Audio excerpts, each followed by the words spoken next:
Olá, hoje a gente vai mergulhar juntos em alguns textos bem interessantes. São trechos de fragmentos de emoções, um livro da Indianara Girardello.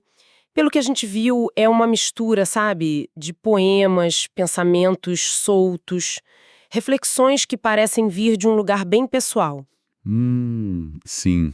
Uma coletânea bem íntima, né? Exato. E ao ler esse material, alguns fios condutores ficam bem claros, não é?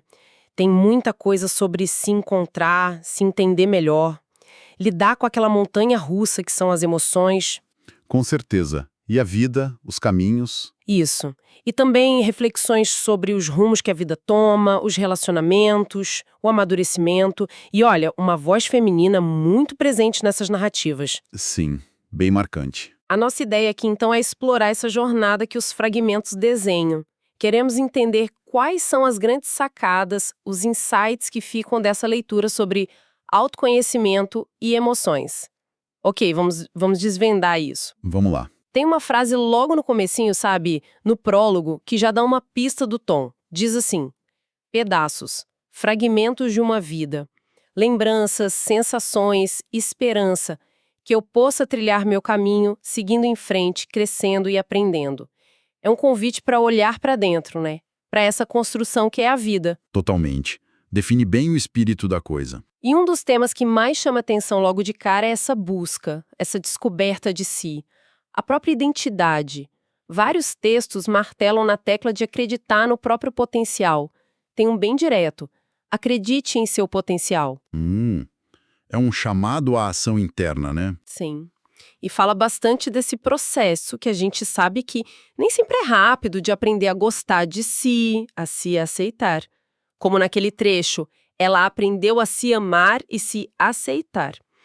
A gente percebe uma transformação como na figura da mulher de 40, que surge como alguém mais segura, talvez, menos preocupada com a opinião alheia. Exato. Uma mulher bem resolvida, como o texto descreve.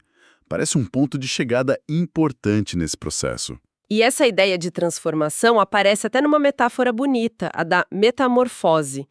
Tal qual uma lagarta em seu casulo, sugere um processo interno, né, de mudança profunda. Lindo isso. E muito significativo. E junto com isso, a noção de que a força vem muitas vezes das quedas, das dificuldades.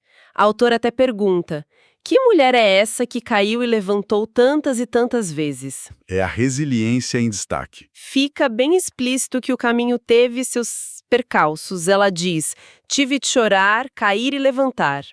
Essa resiliência é um ponto forte. Sem dúvida.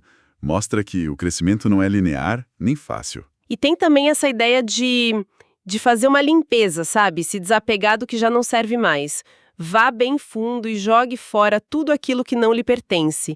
É quase um chamado para uma faxina interna. Uma libertação, né?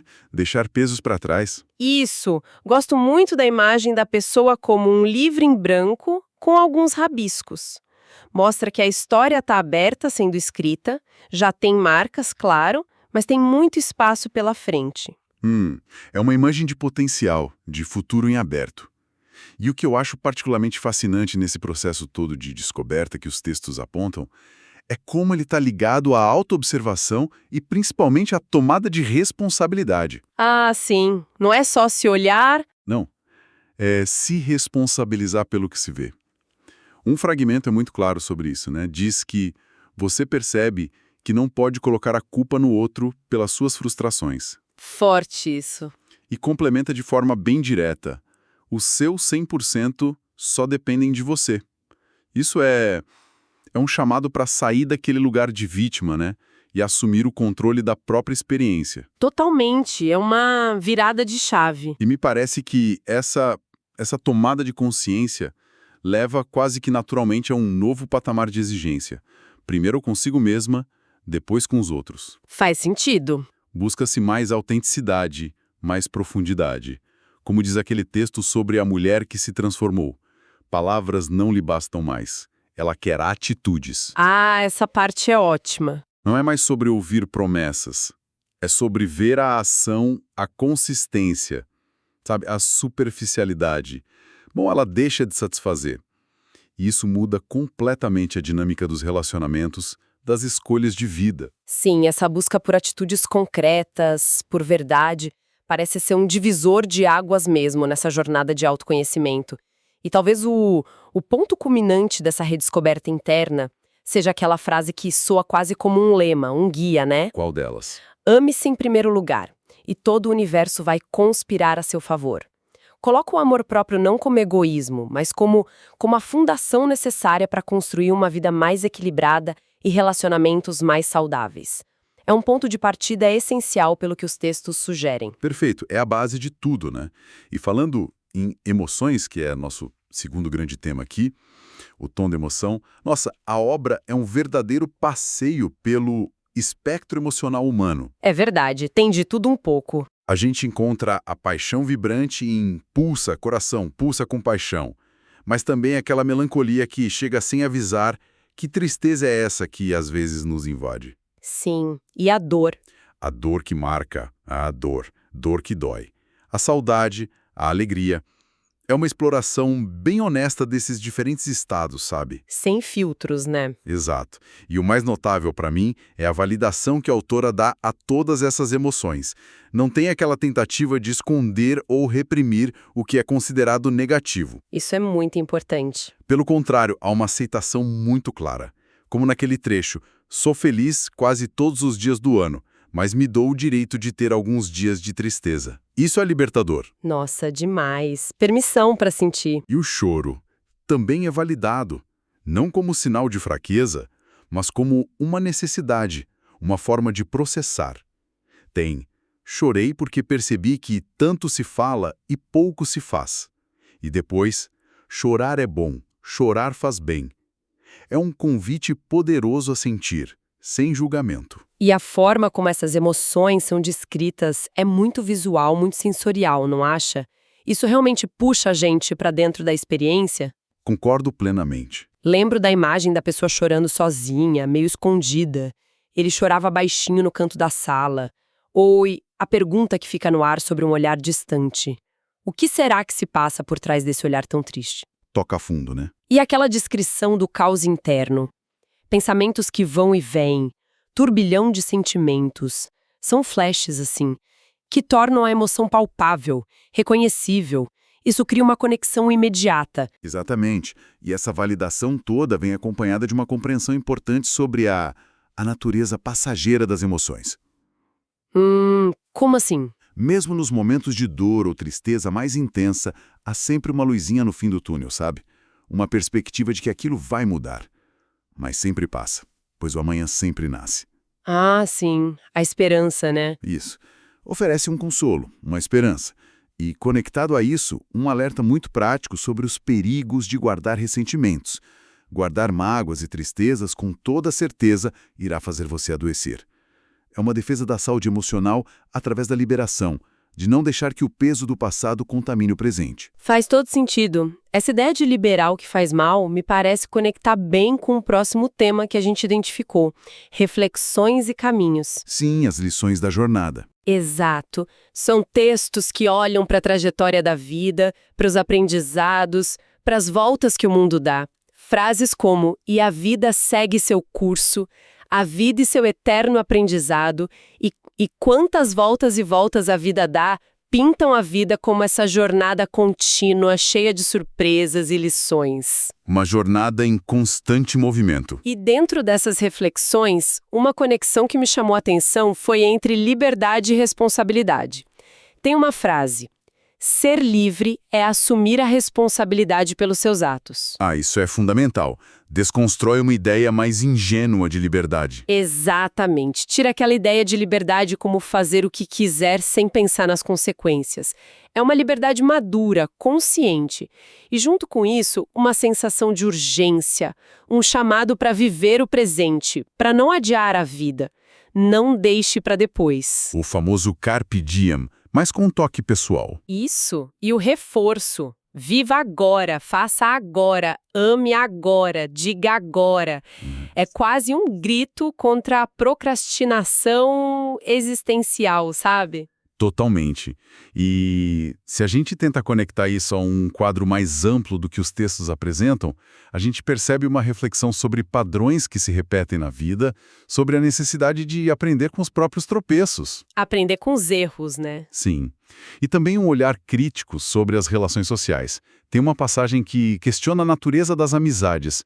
Quem são esses amigos que vão entrando? Uma reflexão sobre quem realmente está ao nosso lado. Verdade, essa parte é bem instigante. E, de forma mais sutil, uma crítica à superficialidade dos tempos atuais. Aquela frase, vivemos numa época de facilidades, onde não se tem mais tempo para estar com o outro. Nossa, isso é muito atual. Parece um lamento pela perda de conexões mais profundas em meio à correria, né? É verdade. Essa crítica à falta de tempo para o outro é bem pontual. E nessas reflexões sobre os caminhos, fica claro um contraste entre duas posturas. Aquela mais passiva de deixar a vida me levar. Ah, sim, a postura do Zeca Pagodinho. E outra mais ativa, de pegar o leme. A autora afirma em um momento: eu escolho como quero viver a minha vida daqui para frente. Uma declaração de autonomia. Isso marca uma virada, uma decisão consciente de ser protagonista da própria história. E não apenas espectadora. Como isso se conecta com aquela responsabilidade que você mencionou antes? Creio que se conectam totalmente. A escolha de como viver a vida é a expressão máxima dessa responsabilidade. Não é só sobre não culpar os outros, mas sobre ativamente definir o rumo. Entendi. É tomar as rédeas mesmo. Exato. E tem um texto especialmente rico que ilustra isso ao percorrer as fases da vida. 15, 18, 25, 30, 40, 50, 60 anos. Ah, eu lembro desse. É muito bom. Ele mostra como as vivências e principalmente as escolhas feitas em cada fase vão acumulando, formando a bagagem que a gente leva. A pergunta que ecoa, o que você quer quando chegar aos 40, não é só sobre uma idade específica, né? Não mesmo. É um convite constante à reflexão. Quais são minhas prioridades?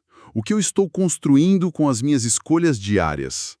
É um chamado para pensar a longo prazo, mesmo vivendo o agora. Essa linha do tempo da vida é muito poderosa. Nossa, e nos leva ao último grande bloco temático que a gente percebeu, que gira em torno de encontros e desejos. O amor chegando. Sim, e culmina numa sessão chamada Encontro Marcado. O foco aqui muda para o coração, para o amor, para a busca e a celebração de conexões profundas. A gente vê o desejo expresso de várias formas. Quero te amar nas noites de verão, que seja amor independente da forma. E uma busca por algo que finque raízes, sabe? Ela quer um amor que permaneça. Uma busca por estabilidade afetiva, talvez. É o que parece. E o interessante é que parece haver uma distinção clara entre a paixão juvenil e a busca por um amor mais maduro. Um texto até afirma, e sobre o amor maduro, porque ele existe sim. Ah, isso é importante. Validar essa possibilidade. E as qualidades desse amor são bem específicas. Companheirismo, compreensão mútua, honestidade, olhos nos olhos, leveza, apoio nos projetos de vida. Aquela frase, quero ser para você aquela que luta para chegarmos junto ao objetivo em comum, resume bem essa ideia de parceria, de time. Uma visão bem construtiva do relacionamento. Totalmente! E então vem essa ideia do encontro marcado. É quase mística, a sensação de um reconhecimento de almas, de algo que estava predestinado a acontecer. O lado mais mágico do amor. Sim! Textos como um dia eu pedi ao universo para me dar algo e então ele me deu você. Ou aquele que fala dos véus do esquecimento caindo para que duas pessoas se reconheçam. Isso traz uma dimensão de destino, de encontro especial, quase mágico.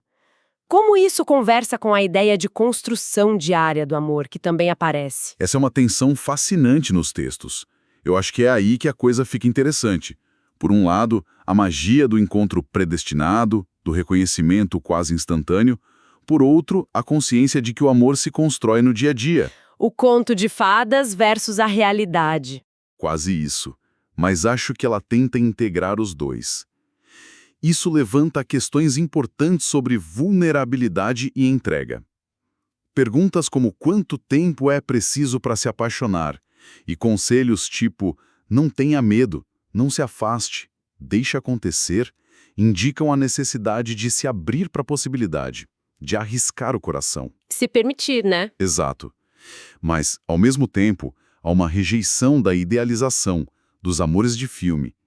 A autora parece dizer: o encontro pode ser mágico, sim, mas a relação se sustenta com compreensão e companheirismo como base. Entendi. A magia inicial precisa de trabalho para durar. Precisamente. A frase "não quero uma relação perfeita, quero que todos os dias ao acordar tenhamos a certeza de que estamos fazendo a nossa parte para dar certo" é a chave dessa construção consciente. É a união do destino com o esforço diário. Que bonito isso! E outro aspecto fundamental dessa visão de relacionamento maduro é a ideia de somar, não de completar. Lembra que falamos da autodescoberta? Sim, claro. A afirmação "não preciso de ninguém para me completar, e sim de alguém para somar" é muito emblemática dessa autossuficiência conquistada.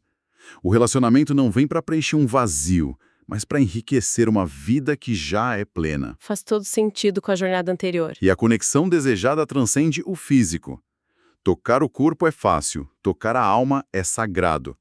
Busca-se uma intimidade em um nível muito mais profundo. Sim, essa busca pela conexão de alma é palpável. Nossa, e os textos finais, especialmente os da seção Encontro Marcado, têm uma intensidade diferente.